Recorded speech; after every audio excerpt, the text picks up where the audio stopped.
Introducción. Para llevar a cabo todos los procesos, el organismo humano necesita un suministro continuo de materiales que debemos ingerir. Los nutrientes. Solo existen unas pocas sustancias que nos sirven como combustible o para incorporar a nuestras propias estructuras. Estas se clasifican en base a las cantidades en que están presentes, las cuales son los macronutrientes como los glúcidos o hidratos de carbono, almidones, azúcares y fibra. También están los lípidos y grasas, triglicéridos, ácidos grasos, fosfolípidos y proteínas, las cuales están formadas por largas cadenas lineales de aminoácidos. Después están los micronutrientes como las vitaminas, que son sustancias orgánicas imprescindibles en los procesos metabólicos que tienen lugar en la nutrición de los seres vivos. Existen dos tipos de vitaminas: las liposolubles, que son la vitamina D y K, y las hidrosolubles, que son la vitamina C y el complejo B grande. Los minerales son los componentes inorgánicos necesarios para la elaboración de tejidos, síntesis de hormonas y en la mayor parte de las reacciones químicas en las que intervienen las enzimas. Se dividen en tres grupos: los macroelementos, que son los que el organismo necesita en mayor cantidad. Estos son el sodio, potasio, calcio, fósforo, magnesio, cloro y azufre. Los microelementos, que son el hierro, flúor, yodo, manganeso, cobalto, cobre y zinc. Y los oligoelementos o elementos traza, que son el silicio, níquel, cromo, litio y selenio. Los métodos de análisis en los alimentos son muy importantes, ya que nos ayudan a saber la cantidad de nutrientes que nos aportan diariamente cuando los consumimos, además de que ayudan a llevar una dieta correcta y balanceada. Durante este semestre se llevaron a cabo distintas determinaciones que nos permitieron conocer los aportes nutricionales que contiene nuestro alimento estudiado, el cual fue harina de trigo integral. Además de que los datos obtenidos fueron comparados con tablas de composición de alimentos para poder decir si se encuentra dentro o fuera del rango establecido en cada uno de los parámetros a determinar.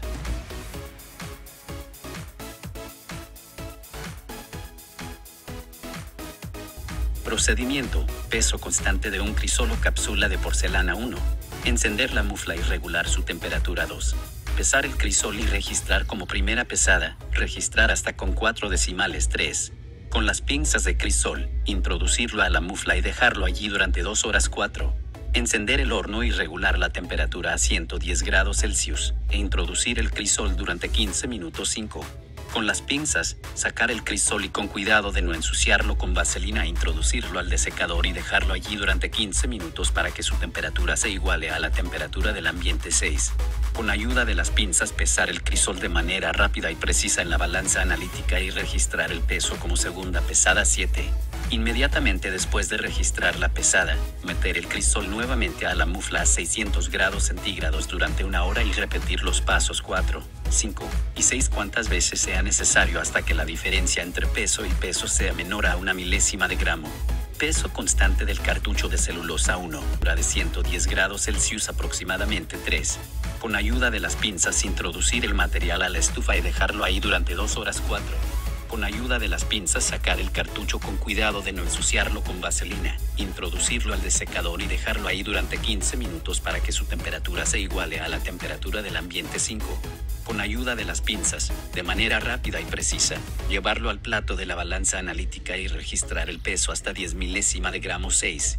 Inmediatamente después de realizar la pesada, introducir el material nuevamente a la estufa durante 1 hora y repetir los pasos 4, 5 y 6 cuantas veces sea necesario hasta que la diferencia entre una pesada y otra sea menor a 1 milésima de gramo. Práctica 4. Determinación de cenizas. Procedimiento: 1. Poner a peso constante el crisol de porcelana. 2. Pesar y registrar el peso del crisol a peso constante. 3. Pesar de 1 a 2 gramos de muestra y colocarlo en el crisol. 4. Precalcinar en el mechero, lentamente para evitar pérdida por arrastre de humo y proyecciones de la muestra fuera del crisol. 5. Cuando el desprendimiento de humo del mechero haya cesado, llevar el crisol a la mufla a una temperatura entre 500 y 600 grados Celsius hasta que las cenizas estén libres de carbón, es decir, de zonas negras. 6. En caso de que esto no suceda, dejar enfriar y agregar unas gotas de agua destilada, secar nuevamente en el mechero y continuar calentando hasta peso constante. 7. Transferir con ayuda de las pinzas el crisol al desecador a temperatura ambiente durante 15 minutos. 8. Pesar nuevamente el crisol. 9. Realizar cálculos. PRR Áctica 5. Determinación de humedad. Procedimiento: método de la termobalanza 1. Poner a peso constante la charola de aluminio 2. Pesar y registrar el peso de la charola a peso constante 3. Programar la termobalanza a la temperatura, tiempo y unidades con las que se desea analizar la muestra 4. Pesar de 3 a 5 gramos de muestra homogénea y representativa y colocarla en la charola, distribuyéndola de manera uniforme en toda la superficie de la charola. 5. Colocar la muestra en el plato de la termobalanza y ajustar a 0,6. Iniciar con el botón Start y esperar hasta que suene la alarma. 7. Registrar la humedad que aparece en el display del equipo. El punto final será aquel en el que el porcentaje de humedad retirado del alimento con respecto al tiempo sea igual a 0,8. Si se desea interrumpir el análisis, presione el botón Stop. 9.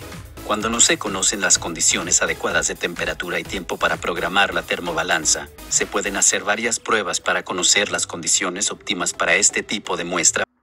Método de la trampa de humedad de Bidwell. 1. Armar el dispositivo de Bidwell dentro de la campana de extracción de gases. Recuerde que el material que use debe estar completamente seco. 2. Colocar en el matraz balón de 5 a 10 gramos de muestra, cortada en rebanadas muy delgadas. 3. Añadir 75 mililitros de tolueno en el matraz. 4. Conectar el matraz balón con la trampa de humedad y esta última con el refrigerante. Recuerde que debe colocar la entrada del agua en la parte inferior del refrigerante para provocar un contraflujo para favorecer el intercambio de calor y el proceso de enfriamiento y condensación sea adecuado. 5. Conectar la manguera de salida en un sistema de recuperación de agua. 6. Abrir la llave para el paso de agua por el refrigerante y regular el flujo. 7. Asegúrese de que la llave de la trampa de humedad está cerrada y encienda la mantilla calefactora para calentamiento moderado. 8. Permita la ebullición y posterior condensación de la mezcla zeotrópica que se acumula en la trampa, hasta que no haya acumulación de agua en la parte inferior de la trampa. 9. Concluida la extracción, medir el volumen de agua recuperado en la trampa de humedad. 10. Recuperar el solvente sucio y no deseche solventes en la tarja. 11. Filtre para separar y posteriormente desechar los residuos orgánicos. 12. Realizar el cálculo, considerando la densidad del agua en condiciones normales de presión y temperatura. PRR Áctica. 6. Determinación de extracto etéreo. Método de Soxhlet modificado. Procedimiento. 1. Colocar en el cartucho de celulosa una cama y un tapón de algodón. 2. Poner a peso constante el cartucho de celulosa, junto con los 2 tapones de algodón. 3. Pesar y registrar el peso constante del cartucho de celulosa con los tapones. 4. Pesar aproximadamente 5 gramos de muestra deshidratada ya sea en termobalanza o estufa. 5. Adicionar a la muestra deshidratada y tapar con el algodón. 6. Con ayuda de las pinzas de crisol colocar el cartucho en el interior del extractor Soxhlet. 7. Adicionar aproximadamente 40 mililitros de éter de petróleo anhidro en el extractor Soxhlet hasta que se lleven a cabo 2 reflujos. 8. Prender la mantilla calefactora y regular la temperatura hasta una velocidad de goteo de 2 a 4 gotas por segundo. 9. Mantener el reflujo hasta completar la extracción de grasa, aproximadamente 4 horas, dependiendo del contenido de grasa en la muestra. 10. Retirar el cartucho ya sin grasa con ayuda de las pinzas para crisol y mantenerlo al aire con el fin de eliminar todo el disolvente. Cuando ya no tenga olor a éter, llevarlo a la estufa hasta peso constante de 100 a 110 grados Celsius. 11. Colocar el cartucho en un desecador a temperatura ambiente por 15 minutos. 12. Pesar el cartucho. 13. Realizar cálculos. Práctica 7. Determinación de fibra cruda. Método de Kennedy modificado. Procedimiento. 1. Verificar el correcto funcionamiento del equipo Kennedy y de la recirculación de agua de condensación en la tubería. 2. Adicionar en un vaso de Berzelius aproximadamente 2 gramos de muestra deshidratada y desengrasada con 200 mililitros de R ácido sulfúrico al 1,25%. 3.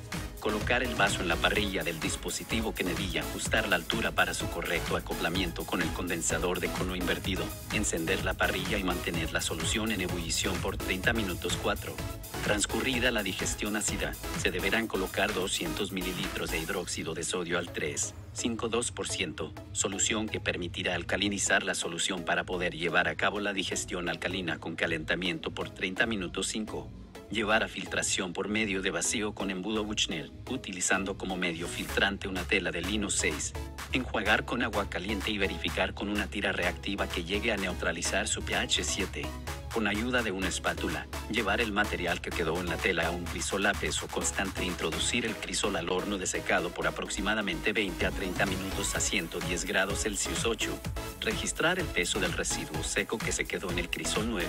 Llevar la muestra del crisol a incinerar al mechero y posteriormente llevar a mufla para su completa calcinación a 600 grados Celsius durante 2 horas, cuidando de no incendiar la muestra. 10. Pasar el crisol al horno 110 grados Celsius por 15 minutos para que se enfríe y posteriormente dejar enfriar en el desecador y pesar 11. Transcurrido el tiempo, colocar el crisol en un desecador durante 15 minutos para enfriarlo hasta temperatura ambiente 12. Pesar el crisol con cenizas y registrar el valor 13. Realizar cálculos. Práctica 8. Determinación de proteínas. Método de Kendall-Gunding-Arnold. Procedimiento. 1. Pesar de 5 a 10 gramos de muestra y registrar el valor hasta 10 milésima de gramo 2. Colocar la muestra en el fondo del matraz Kendall 3. Adicionar 2 gramos de mezcla de sulfato de cobre pentahidratado y 10 gramos de sulfato de sodio anhidro 4. Adicionar 15 mililitros de ácido sulfúrico concentrado 5. Colocar una cubeta con agua para contener los condensados que se generan en la reacción. Al final del tubo de PVC del equipo 6. Colocar en el digestor el matraz y calentar hasta su completa oxidación, punto en el cual la mezcla forma un color verde a café translúcido 7. Terminada la digestión, dejar enfriar el matraz en el digestor y posteriormente terminar de enfriar en la campana de extracción de gases 8. Colocar en el aparato de destilación un matraz Erlenmeyer de 500 mililitros que contiene 75 mililitros de una solución de ácido bórico. Sumergir en la solución la manguera de hule del destilador 9.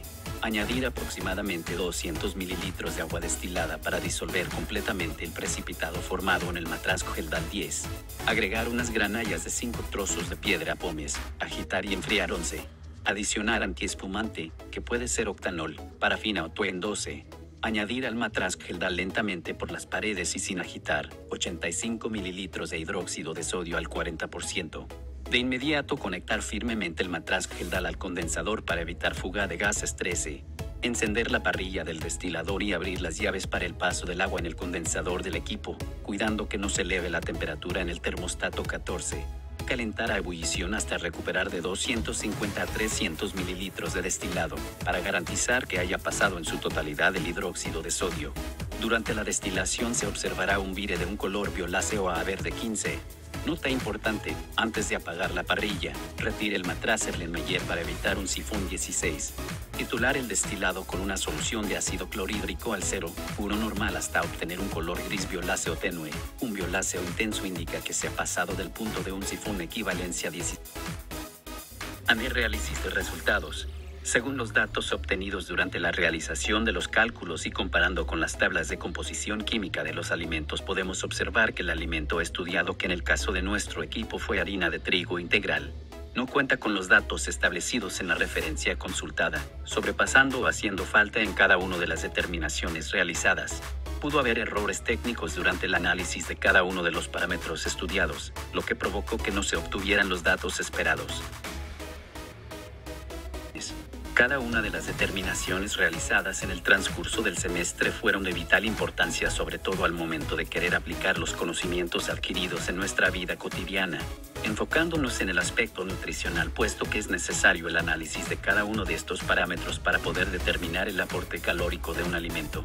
En la mayoría de las determinaciones se cumplió con el objetivo de obtener datos verídicos y reproducibles a partir del seguimiento de un proceso establecido, esto cumpliendo con ciertas precauciones señaladas, así como portar bata, guantes y diagonal o cubrebocas dependiendo de la necesidad descrita en la práctica de nuestro manual de bioquímica de los alimentos. Es sugerible el hecho de cumplir estrictamente cada una de las determinaciones según el método empleado, tomando en cuenta todas las advertencias mencionadas para así tener la certeza de que los resultados obtenidos fueron verídicos y confiables.